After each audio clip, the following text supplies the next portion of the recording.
I was still in uniform when my father told me my leg was not worth $5,000.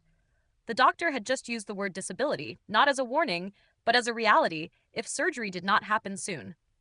My phone was tight against my ear, my boot half undone, my knee so swollen the fabric was stretched thin. On the other end of the call, my mother sighed.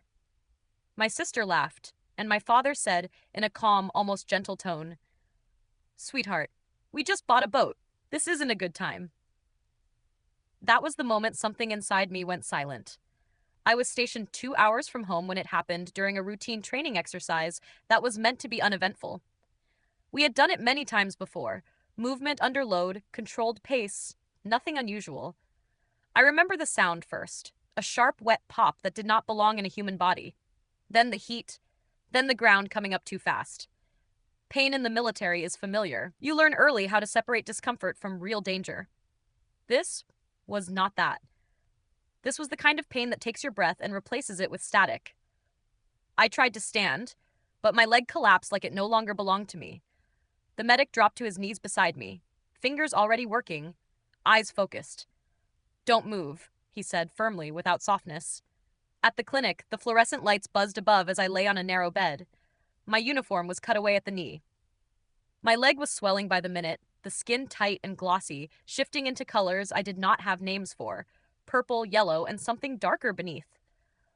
The physician's assistant was direct.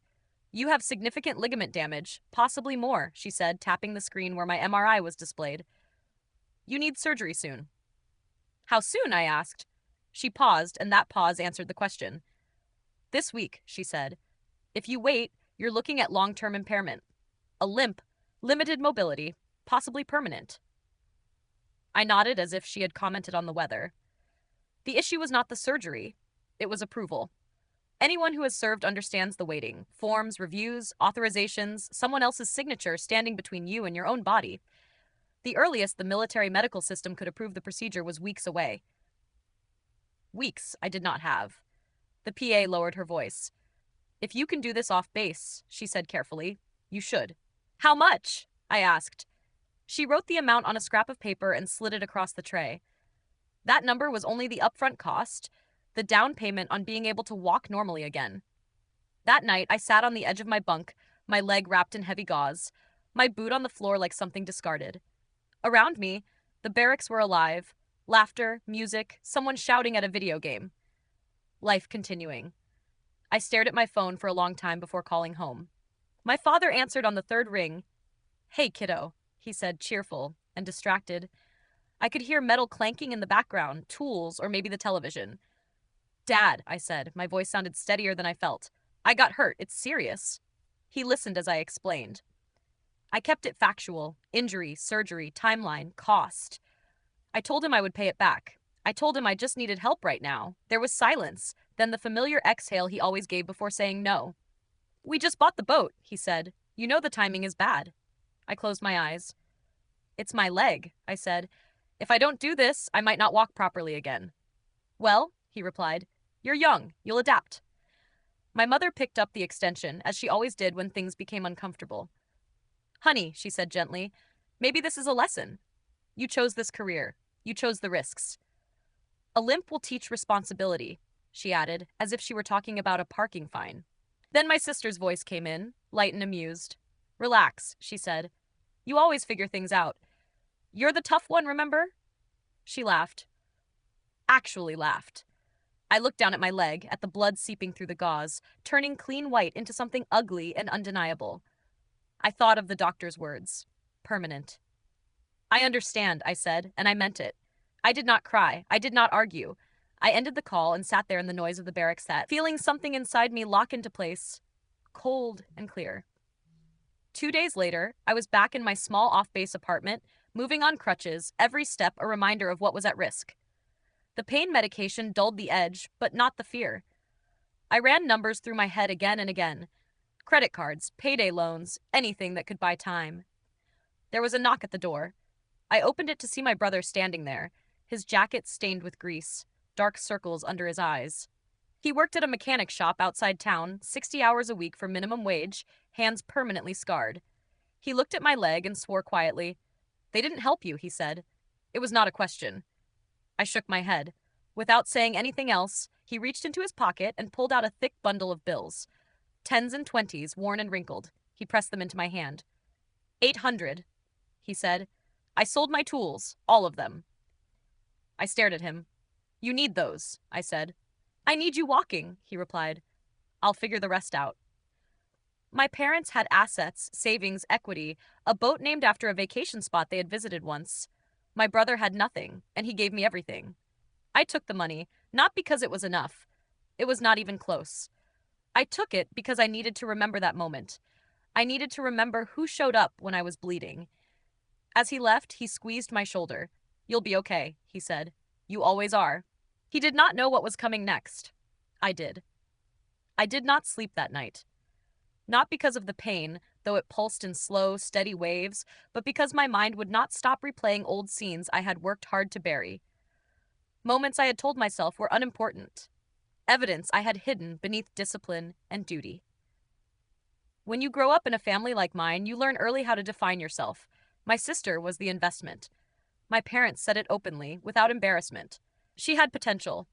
She needed support. Every misstep was framed as a temporary setback on the road to something great. I was the reliable one. The one who didn't ask, the one who figured things out. When my sister's first business failed, an online boutique that burned through $15,000 in 6 months, my father wrote a check without hesitation. No questions, no contracts, no lectures. My mother called it helping her find her footing. When the second venture failed, a wellness studio with more mirrors than clients, my parents refinanced part of the house to keep it afloat. You have to spend money to make money, my father said proudly, as if quoting scripture. I remember sitting at the kitchen table during one of those conversations, quietly eating cereal after a 12-hour shift at my first civilian job before enlisting.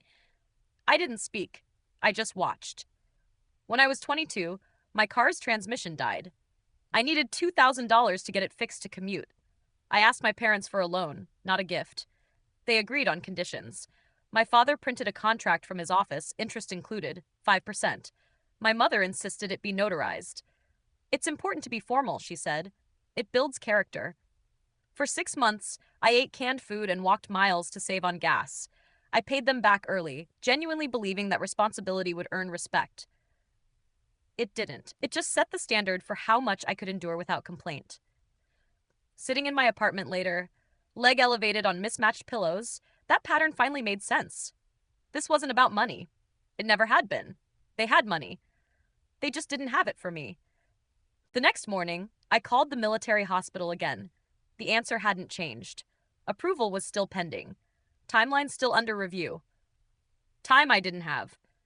I stared at my phone, scrolling the contacts I never wanted to use. Payday lenders, high-interest personal loans, the kind of places that smile too wide and speak too softly. I went anyway. The office smelled of cheap coffee and desperation. The man across the desk spoke in calm, rehearsed sentences while his computer calculated how much of my future I was trading for my present. The interest rate was obscene. The repayment schedule cruel. Do you understand the terms? He asked. Yes, I said and signed. The surgery was scheduled for 2 days later. The morning of the procedure, I lay on a gurney staring at the ceiling tiles, counting cracks like they might tell me something important. A nurse adjusted my IV. The anesthesiologist asked me to count backward.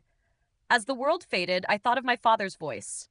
We just bought a boat. When I woke, my leg was wrapped in layers of bandages and metal. The pain was sharp but precise, like something had finally been set right. The surgeon confirmed what I already felt. We got it in time, he said. You'll recover fully if you follow rehab. Relief hit me so fast it almost hurt. Recovery, however, came with no financial mercy. The first loan payment was due in 3 days. My bank account held $47 and some change. My paycheck wouldn't arrive for another week. I ran impossible math, moving numbers around as if they might cooperate. I considered selling plasma, furniture, even things I'm not proud of. Then I remembered something small. The receipt in my jacket pocket from the gas station near the pharmacy. A bottle of water, some crackers, and a lottery ticket. A reflex purchase, a joke to myself while waiting for pain meds. I pulled it out, smoothed it on the table, opened the app, read the numbers once, then again. I didn't scream. I didn't laugh. I just sat listening to the refrigerator hum, feeling my heartbeat slow. It wasn't a headline jackpot. It wasn't fireworks, but it was enough. Enough to breathe, enough to think, enough to stop being desperate. I didn't tell anyone. Instead, I called a lawyer. Not the billboard kind, but the one who works in a glass building downtown, charges by the hour, and whose time is valuable for a reason. On crutches, I arrived looking like someone who had taken a wrong turn in life. He didn't comment, just listened. I want two things, I said when I finished. I want my assets protected, and I want to understand my parents' finances better than they do. He studied me long and carefully. That second part changes things, he said. I know, I replied. That's why I'm here. As I left, my phone buzzed. A text from my brother. How's the leg? I typed back, getting there. Thanks again. He replied with a thumbs up emoji and a joke about borrowing my crutches if his knee went out. He had no idea what I was about to do, and I wasn't ready to tell him. The paperwork took longer than the pain. That surprised me. I had expected physical recovery to be the hard part, the slow, grinding work of trusting my leg again. Instead, it was the waiting rooms, signatures, and unanswered calls. The world of forms and fine print was colder than any operating table. Loan payments began exactly when they said. No grace period, no understanding. Automated withdrawals that didn't care whether I was still on crutches or sleeping on the couch because the bed was too far from the bathroom. Every month, half my income disappeared before I could touch it. I tightened everything. No streaming services, no eating out. I counted grocery items like ammunition, rice, beans, eggs. I learned which pain days I could skip medication and which I couldn't. I healed slowly, methodically, the way the military teaches you to do everything, one controlled movement at a time. Physical therapy became my anchor. The room always smelled faintly of disinfectant and rubber mats. My therapist, an older man with a quiet voice and steady hands, never rushed me. You don't need to prove anything here, he told me once as I struggled through balance drills. Your body is not your enemy. I wanted to believe him. Between sessions, I met with my lawyer. His office overlooked the city, all glass and steel, radiating quiet confidence. He never raised his voice, never overpromised. He simply asked precise questions and waited for precise answers. 3 days after my first visit, he slid a thick folder across his desk. This, he said, is the story your parents tell themselves. I opened it, and the myth unraveled quickly. The house I'd grown up in, the one my mother called their nest egg, was leveraged to the edge, refinanced more times than I could count, 3 months behind on payments, final notices buried under unopened mail. The boat? Not paid for, not even close. The down payment sat on a credit card with a brutal interest rate, the rest financed through a loan assuming future income that didn't exist. My sister's business was bleeding cash, payroll covered by pulling equity from the house. Taxes complicated in ways that made my lawyer tighten his mouth. They're not wealthy, he said calmly. They're pretending. I stared at the numbers until they blurred. They had refused me $5,000 to save my leg while burning tens of thousands to maintain appearances. Cruel was one thing. This was something else. Can we protect you from this? My lawyer asked. Shield your assets so you're not exposed when it collapses. I closed the folder. No, I said. I don't want to run from their debt. He raised an eyebrow. I want to own it. That was when the plan became real. We moved quickly, efficiently, quietly. A company was formed with a name that meant nothing and everything at the same time. No family connections, no personal identifiers, just a clean shell. Through the company, we approached the institutions holding my parents' debt. Banks don't love bad loans. They love clean books, and they'll trade one for the other faster than most realize. I bought their debt for less than it was worth. Not out of greed, but clarity. Within 48 hours, I went from being the daughter they dismissed to the entity that owned their house, their loans, their fragile sense of stability. They didn't know. That was the hardest part. Sitting with the knowledge that if I walked into their living room and told them the truth, they'd never sign what they were about to sign. They'd cry, plead, rewrite history. So I didn't go as their daughter. I went as opportunity. An intermediary reached out on behalf of my company. Professional, polished, British accent. My parents trusted it more than their own instincts. A meeting was set at a private downtown lunch club, the yacht, the kind my father loved, because it made him feel important. I wasn't there. I didn't need to be. I listened later through a recording as the pitch unfolded. How my company specialized in distressed assets, how we saw value in their property, how we believed in retention strategies for families like theirs, a sale and leaseback arrangement, immediate relief, no foreclosure, no public embarrassment.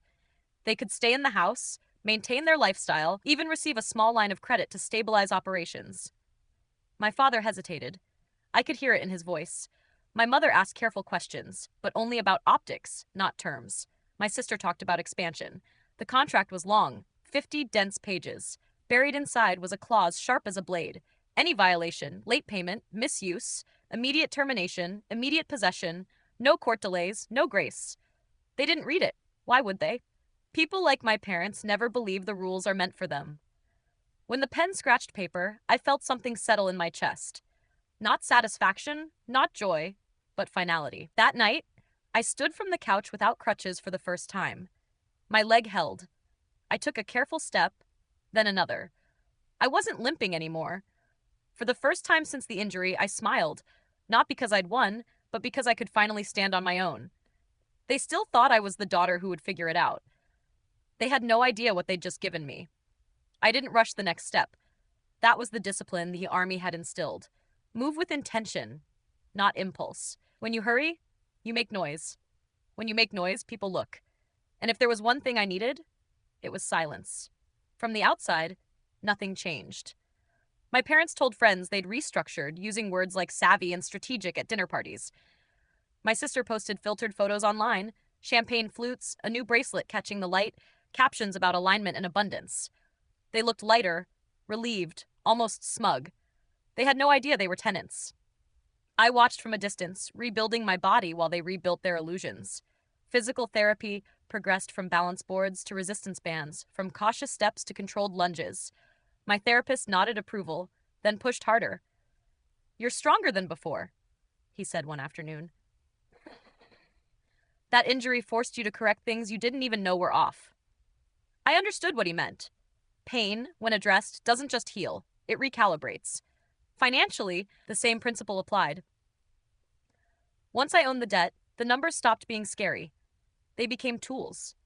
I knew exactly when payments were due, what the margins were, and how fragile my parents' situation remained beneath the surface. Confidence and fragility have a sound, quiet, like glass under pressure. The first sign came weeks later, when my father called. Casual, rehearsed tone. "Hey," he said. "Just checking in. Haven't heard from you in a while." I kept my voice neutral. "I've been recovering." Right, he said. "Good. That's good." A pause, then almost as an afterthought. "We've been busy. Meetings, big changes." He waited for more, for praise, curiosity. When it didn't come, he cleared his throat and ended the call. I wrote the date on my calendar. People like my father need witnesses. When you stop reflecting their version of themselves, they get uneasy. They start making mistakes. The intermediary, still their only point of contact with my company, sent monthly compliance summaries. Clean, polite, boring. My parents skimmed them, I'm sure. They always skimmed things that mattered. Late fees were outlined in bold. Usage clauses spelled out in plain language. They nodded, smiled, assumed exceptions would be made. Thanksgiving approached, the annual performance. That holiday was sacred in my family, not because of gratitude, but presentation. The table had to be perfect, the food excessive, the stories rehearsed. It was the one day a year my parents could prove to themselves and everyone else that they were successful. This year was no different. My sister arrived early, dressed in something new and expensive, talking loudly about investors and expansion. The wine flowed freely, bottles purchased on a line of credit they didn't realize was already tightening. My father carved the turkey as he always did, slow and ceremonial, as if the act itself confirmed his authority. He looked at me at the far end of the table, my posture straight, my legs steady. "You walking better," he said. Not a question, an observation. "Yes," I replied. He nodded, satisfied, as if my recovery had been inevitable, as if his refusal had never happened. At one point, my sister lifted her glass. "Here's to working with partners who see our value," she said. "Not like those banks that only focus on numbers." Laughter followed. Pride. I sipped my water and said nothing. They were celebrating on money I controlled in a house I owned, while congratulating themselves for outsmarting a system they never understood. It was almost impressive. 3 weeks later, the first violation occurred. It wasn't dramatic. It never is.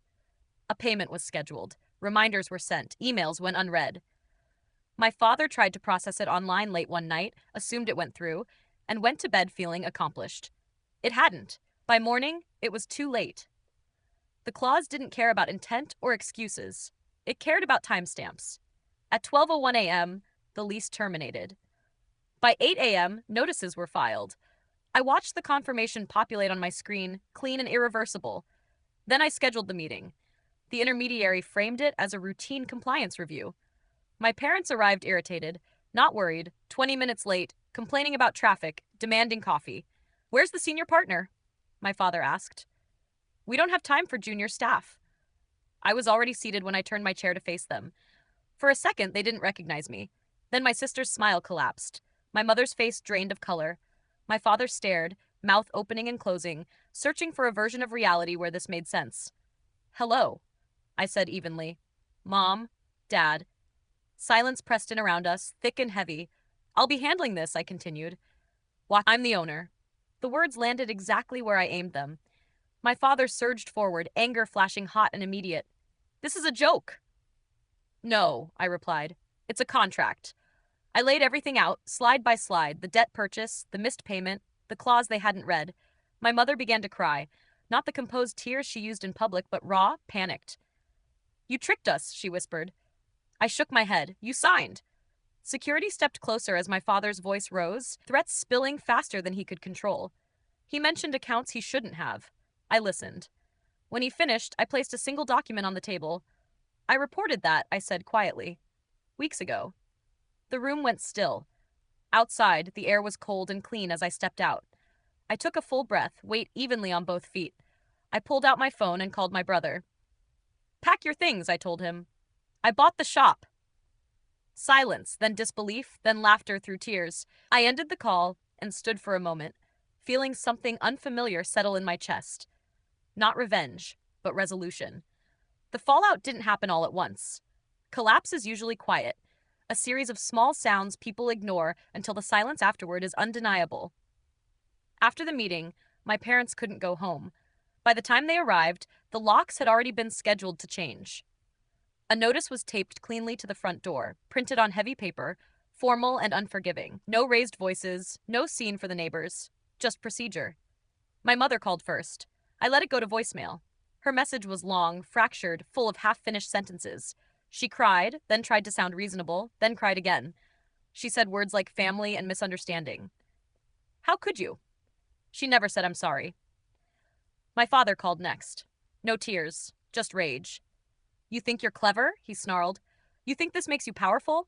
I listened without interrupting, as I'd been trained during debriefs. Let people talk. They always reveal more than they mean to. He threatened lawsuits, public humiliation, exposure to people who would set me straight. Then inevitably, he bragged. "There's money you don't know about," he said. "Accounts you'll never touch. Offshore protected." I closed my eyes, steadying my breath. When he finished, I spoke for the first time. "I know," I said. "That's why I filed the report." Silence. The line went dead. 2 hours later, my attorney texted a single sentence. "Agents are on site." I sat down slowly, the way you do when your body realizes something significant has shifted. Not from adrenaline, from relief. My sister tried a different approach. She showed up at my apartment unannounced, makeup perfect, eyes red-rimmed, just enough to look sympathetic. She knocked like she used to, soft, rhythmic, confident I'd answer. I didn't. She spoke through the door. "You didn't have to do this," she said. "We could have worked something out." I leaned my forehead against the cool wood, listening. "You always do this," she continued. "You take things too far. You make everything so extreme." I laughed quietly. "Extreme?" I repeated, thinking of refusing $5,000 for surgery. Her voice sharpened. "That's not fair." "No," I agreed. "It never was." She left after a while. I watched her through the peephole, heels clicking angrily down the hall, phone already in hand, calling someone else to fix what she'd broken. That evening, I went for a walk. No crutches, no brace, just my legs, steady beneath me, moving through cool air and falling leaves. Every step felt deliberate, earned. I thought about the girl I'd been, the one who signed alone with shaking hands because no one else would show up, the one who swallowed disappointment and called it maturity. I thought about my brother. He'd arrived at the shop that morning to find his name on the door, not as an employee, but as the owner. The look on his face when I told him he'd never have to sell his tools again, that was the moment everything felt worth it. You didn't have to, he kept saying. I know, I told him. I wanted to. Family, I'd learned, wasn't who raised you. It was who refused to let you bleed alone. Over the next few days, the story spread in fragments. Neighbors whispered. Friends asked careful questions. My parents tried to control the narrative, but evidence doesn't lie. Accounts were frozen. Investigations opened. The house, my house now, was quiet, emptied of the life my parents had curated so carefully. I didn't feel triumph. I felt something calmer, cleaner. They hadn't been destroyed by me. They'd been undone by their own arrogance, their certainty that rules existed for other people. All I'd done was stop shielding them from consequences. One afternoon, after a therapy session, my therapist called after me. You walk like someone who trusts herself again, he said. I smiled. I do, I replied. The house stayed empty longer than I expected. I thought there would be noise, lawyers, accusations, public scenes. Instead, a strange quiet settled over everything, like dust after a building comes down. My parents disappeared from old routines. The lunch club canceled their membership. The marina reassigned the slip. Friends stopped calling, unsure which side of the story to believe. That silence told me more than any argument ever could. I focused on my recovery, not just physical, but internal, the kind that doesn't show up on scans or charts. I returned to duty, gradually following protocol, earning back trust the right way. My commanding officer didn't ask questions. He didn't need to. He watched how I moved, how I carried myself, and nodded once. You're good, he said. Clear-headed. I was. One evening, my brother and I closed the shop together. The place smelled like oil, metal, and fresh paint. He'd repainted the walls himself, hung the tools he'd replaced one by one. There was pride in his movements now, a lightness I'd never seen. They came by, he said casually, wiping his hands on a rag. Who? Mom and Dad, he replied. Didn't come in, just stood across the street for a while. I pictured it instantly. My father's rigid posture, my mother's hands clasped too tight. The building they'd never noticed before because it didn't fit their definition of success. What did they want? I asked. He shrugged. Didn't ask. We locked up and stepped outside. The sky stretched orange and purple, the air sharp and clean.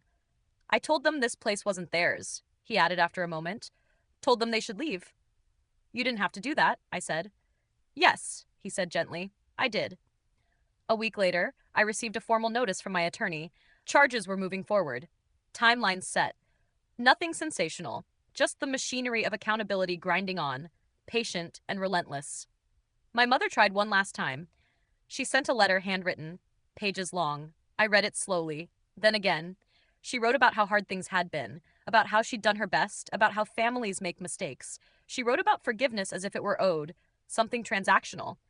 At the end, she wrote, I hope one day you understand why we did what we did. I folded the letter, placed it back in the envelope. I understood perfectly. They'd chosen comfort over compassion, image over integrity, a boat over their daughter's ability to walk. Understanding didn't require reconciliation. That night, I stood on my balcony and stretched my leg, feeling its solid strength beneath me. I thought about the version of myself who'd once believed love was something you earned by being easy, by not asking too much. That belief was gone. In its place was something steadier, quieter, self-respect. The final meeting happened on a Tuesday. My parents arrived separately this time. No unity, no performance, just two people carrying the weight of their own decisions.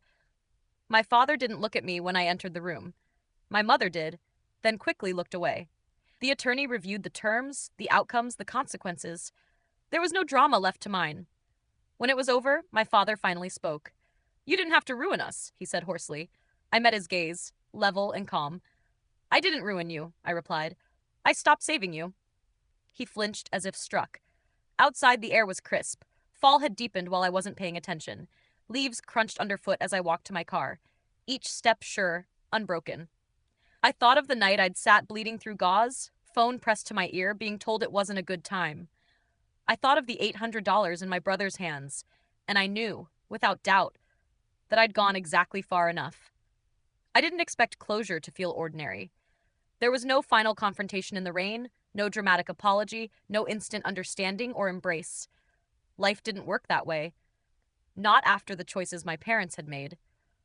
What there was instead was distance. Weeks passed, then months. My parents stopped calling altogether. My sister vanished into the smaller orbit of her online presence. Quiet, carefully curated optimism replacing her old confidence. I heard about them only through secondhand updates, delivered without emotion like weather reports. I didn't ask for more. My world had narrowed in a good way. Mornings started early again. Boots on, uniform pressed. The familiar weight of responsibility settled on my shoulders, not as a burden, but as something earned. I ran for the first time 6 months after surgery, on a cool morning when the base was still quiet. My stride was careful at first, then longer, smoother. My leg held strong, reliable.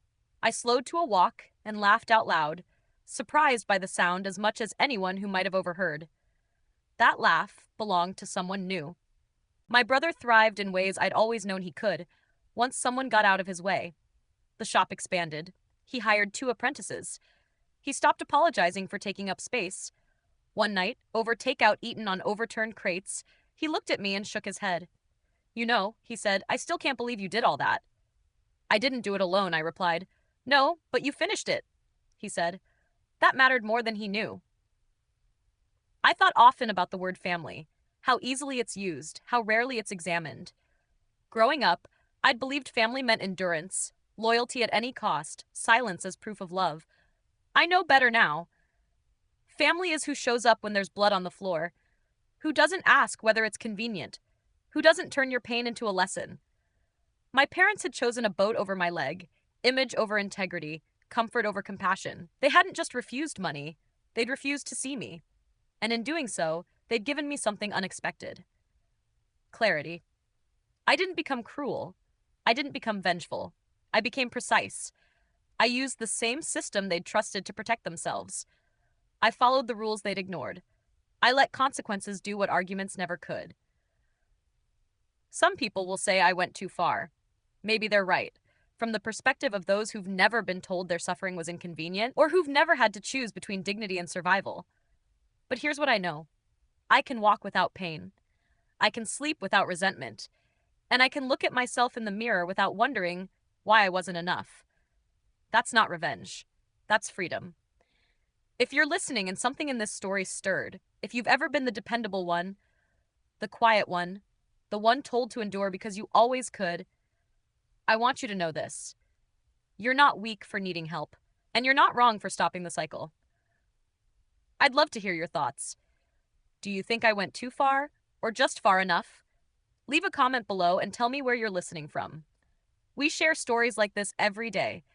Stories about justice, second chances, and what happens when the underestimated stop playing by rules never meant to protect them. Subscribe if you'd like to keep walking this road with us. You're not alone.